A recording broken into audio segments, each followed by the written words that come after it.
CBN.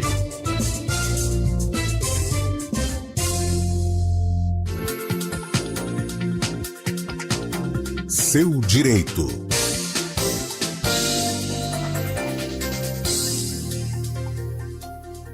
Todas as sextas-feiras, aqui no quadro Seu Direito, recebemos o advogado especialista em direito público e eleitoral, Marcelo Pellegrini. Doutor Marcelo, seja bem-vindo mais uma vez. Muito boa tarde. Guarizo, muito boa tarde a você e aos nossos ouvintes. Uma semana recheada de polêmicas no direito público, no Congresso Nacional nem tanto, mas mais na Justiça, né? No STF também. Vamos começar falando da Justiça. O senador Sérgio Moro foi absolvido pelo Tribunal Regional do Paraná, 5-2 para não cassar o mandato dele. A acusação, vinda do PL e do PT, os dois partidos mais antagônicos, né, da política brasileira hoje em dia, é de que ele havia feito uma pré-campanha para presidente, ou seja, empregado mal os recursos, né? O TRE do Paraná não é a primeira vez que faz esse tipo de julgamento. Lá, o ex-deputado Deltan Dallagnol não teve o mandato cassado também, né, doutor Marcelo? Pois é, Guarizo, essa semana foi muito agitada mesmo, você tem razão. Realmente, lá no Paraná, num primeiro momento, o Deltan Dallagnol, mas aí por um fundamento diferente, não teve o registro indeferido. E depois o TSE proveu um recurso para cassar o registro, por argumento de que ele renunciou a cargo de procurador para ser candidato, mas pendiam contra ele ações de reclamações administrativas no Conselho Nacional do Ministério Público que poderiam, em tese, levar à sua cassação do cargo ocupado. Então, em razão disso, aplicou lá um dispositivo, uma interpretação da lei da ficha limpa, que é a nossa lei de inelegibilidade, e acabou cassando o mandato dele, e o Supremo acabou referendando essa decisão por liminar. Já no caso do senador Sérgio Moro, o TRE do Paraná, por 5-2, o absolveu. E a discussão lá é um pouco diferente, em que medida os gastos do Podemos, na pré-campanha, para presidente, impactaram ou beneficiaram o senador Sérgio Moro na campanha para o Senado junto aos eleitores do Paraná. E mais do que isso, se há algum limite de gastos em pré-campanha, e mais do que isso, quais foram os gastos? Foram importantes, foram necessários, ou foram outras fontes, portanto, vedadas pela Justiça Eleitoral? Neste momento, a decisão o beneficia, evidentemente, vamos aguardar os recursos, e a palavra final será dada pelo Tribunal Superior Eleitoral. E quem apresenta esses recursos são os partidos que entraram com o pedido, que são o PT e o PL, né? O Podemos, que seria a parte envolvida no caso, não se manifestou. Os dois partidos que pugnaram. O Podemos poderia ter feito uma ação no prazo após a diplomação, mas não fez. E, antagonicamente, você observou muito bem, o PT e o PL, que são os dois partidos com a maior bancada na Câmara, salvo o melhor juízo, acabaram ambos tentando a cassação, por fundamentos distintos, ou por objetivos políticos distintos, mas sim estão unidos no mesmo polo, pelo menos nessa AINE, que é uma ação de investigação de mandato eleitoral. Quando se recorre ao TSE, pode se anular, não vale absolutamente nada o que o TRE do Paraná decidiu, porque se a gente pensar nas denominações, Tribunal Superior Eleitoral é muito maior que um Tribunal Regional Eleitoral. Então, se entrar com recurso lá, vai ser julgado do zero. Esses votos não contam, as argumentações que fizeram os membros do TRE do Paraná votarem contra a cassação, isso tudo é anulado? Procedimentalmente, Guarizo, você tem um step a mais. Não é todo e qualquer recurso dos tribunais regionais que o Tribunal Superior aprecia. Há um filtro de admissibilidade. Provavelmente, esse caso, digamos assim, até por ser um pouco pragmático, mas pelo tamanho e pela repercussão, ele vai superar esse filtro de admissibilidade e aí sim o Tribunal Superior Eleitoral irá julgar o mérito. E aí, independente de terem dois votos favoráveis, contrários, ou for unânime, ou for não unânime, ou 4-3, se fosse o caso, o fato é que isso não impacta na decisão do TSE. O TSE pode rejulgar o caso para, a fim de manter a decisão do Paraná e rejeitar os recursos, ou para o fim de alterar a decisão do Paraná e prover os recursos. Doutor Marcelo, existe algum precedente de uma história como essa, de gastos de pré-campanha serem contestados para que um senador, no caso, seja eleito, ou é a primeira vez que acontece isso com o senador Sérgio Moro? É um caso inédito? Existem algumas similitudes fáticas com outros casos. Há casos de afastamento de prefeitos porque captou dinheiro ilegalmente. Há caso até de cassação de mandato de uma senadora num outro estado, mas aí porque ela não declarou um valor durante a campanha, né? Mas para gastos de pré-campanha ao nível presidencial, me parece que será o leading case nacional que vai nortear as próximas campanhas. Tanto é verdade que este ano, nas resoluções do TSE, ele já gastou um tempinho a mais, né? Usou alguns artigos a mais para regulamentar as pré-campanhas e tentar criar para elas, por analogia, mesmas regras da questão eleitoral. E digo aqui de patrocínio, digo aqui de gastos, digo aqui da forma de se apresentar ao eleitor. Já há um movimento esse ano no sentido de equiparar alguns atos da pré-campanha às limitações da campanha. Para a Justiça, pré-candidato já é um concorrente?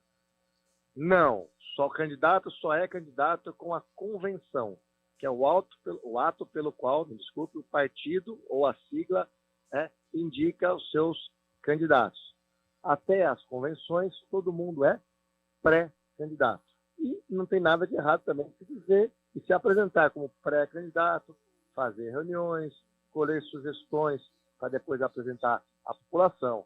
Ele tem que ter, nesse momento, uma filiação partidária regular, desde sábado passado, 6 meses antes do pleito, participar de uma agremiação política, ser por ela escolhido quando da convenção, finalzinho do mês de julho, comecinho do mês de agosto, e daí sim apresentar para a Justiça Eleitoral o seu pedido de registro. Até lá, ninguém é candidato a nada. Tecnicamente falando. Perfeito. Agora vamos então mudar o assunto, vamos internacionalizar a situação aqui, doutor Marcelo. Essa semana, o ministro Alexandre de Moraes, do STF, foi duramente criticado pelo dono do X, do antigo Twitter, né, o Elon Musk, e fez até, além de processá-lo, né, de colocar no inquérito, também fez restrições à plataforma no Brasil, o que não foi cumprido pelo Elon Musk. A lei é nacional, a soberana é nacional, ou no caso de ele ser um morador dos Estados Unidos, um sul-africano, ele não estaria sujeito às leis brasileiras, já que tem uma empresa trabalhando aqui no Brasil que é a dele. Vamos lá, agora, esse tema ele é muito árduo, muito denso e não existe uma resposta ou sim ou não. Quanto à questão de descumprimento, difícil a gente opinar aqui por não conhecer o processo. Há partes, inclusive, desse processo em segredo de justiça. Então, saber se houve o fiel cumprimento de todas as decisões do Supremo, ou se não houve de nenhuma decisão do Supremo, ou se for parcialmente, é muito difícil para a gente opinar de longe. Mas é um debate absolutamente relevante de até onde vai a liberdade de expressão e até onde se limita a liberdade de expressão, né, do ponto de vista de dois princípios constitucionais. A liberdade de expressão não é um cheque em branco, uma carta livre, você pode fazer tudo e qualquer coisa. E, por outro lado, o Supremo precisa fixar as balizas até onde começa um direito e até onde extingue um direito. Então, a reclamação da plataforma no sentido de o Supremo criar balizas me parece correta. O Supremo lá tem alguns julgamentos para fazer, tem algumas matérias que ainda não foram julgadas integralmente, outras sim. Tanto é que o Supremo entende que não há censura prévia, por exemplo, a DPF 130. Então, afastar uma plataforma, uma rede social por si próprio, a princípio feriria a própria jurisprudência do Supremo, a não ser que houvesse um reiterado descumprimento às decisões anteriores, né? Um claro e inequívoco a vontade de desobedecer à federação ou os poderes constituídos. E aí sim, no que diz respeito ao funcionamento da rede social no Brasil, ela se sujeita às leis brasileiras. Já das pessoas físicas que a controlam, são pessoas estrangeiras e não moram no Brasil, aí me parece difícil a aplicação direta da lei contra essas pessoas físicas. Não contra as plataformas no que funcionam dentro do país. Pensando nisso e fazendo um gancho aqui para o Justiça Eleitoral, é que desde 2020 há um diálogo muito grande da Justiça Eleitoral com todas as plataformas, no sentido de criar um convênio, regramentos e verificações, e que culminou numa resolução esse ano muito dura, que equipara até uma responsabilidade objetiva das redes sociais, que não tirarem do ar conteúdos sabidamente inequívocos, falsamente verificáveis, as chamadas fake news. Exato. Eu queria falar, por exemplo, cidadão comum, hoje qualquer rede social, seja qual for. A gente aqui publica uma reportagem da CBN e livremente qualquer pessoa vai comentar a favor do seu político, contra o político rival, inclusive com palavras que às vezes tem algumas, como o Instagram, por exemplo, que conseguem filtrar, não deixam algum tipo de palavrão acabar saindo algum tipo de ofensa. Mas, em cima da questão da liberdade de expressão, doutor Marcelo, as pessoas falam o que querem, mas também podem responder criminalmente dependendo do tipo de ofensa que fizer contra quem for, e nesse caso do Elon Musk foi contra um ministro do Supremo Tribunal Federal. Tem uma diferença de ele ser uma pessoa pública e fazer uma crítica da maneira como fez ao ministro Alexandre? Não, são duas coisas diferentes. O direito à liberdade de expressão, tanto da imprensa, é livre, e é bom que seja assim, quanto de qualquer pessoa comentar qualquer matéria da imprensa, é livre, e é bom que seja assim.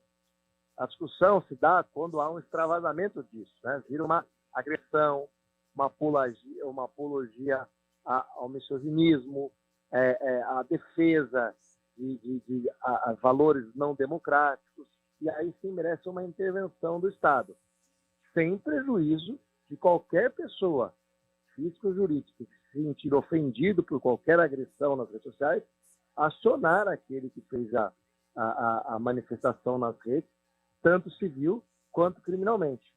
Então você tem uma pleia, né? uma rede de proteção a esses excessos que a legislação dá. O problema é que a resposta nem sempre tem a mesma velocidade da agressividade.